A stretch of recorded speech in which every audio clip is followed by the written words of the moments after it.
Ultimately, that's a guarantee. Talk to me, numbers never lie. Add it up, that's me.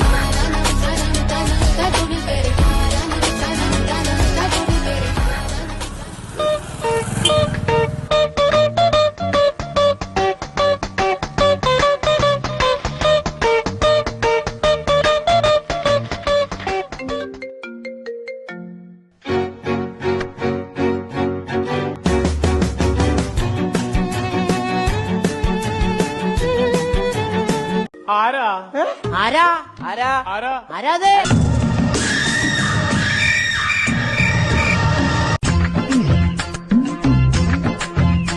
സുഹൃത്തെ വരൂ. ഇതെന്തിനാണ് ഇവിടെ വെച്ചിരിക്കുന്നതെന്ന് അറിയാമോ? ഇതാണ് ഗ്രാമപഞ്ചായത്ത് സ്ഥാപിച്ച ബോട്ടിൽ ബൂത്ത്. ഉപയോഗിച്ചു തീർന്ന കുടിവെള്ളത്തിന്റെയും ശുദ്ധപാനീയങ്ങളുടെയും ബോട്ടിലുകൾ നിക്ഷേപിക്കുന്നതിന് വേണ്ടിയിട്ടാണ് ഗ്രാമപഞ്ചായത്ത് ഇത്തരത്തിലുള്ള ബോട്ടിൽ ബൂത്തുകൾ സ്ഥാപിച്ചിട്ടുള്ളത്.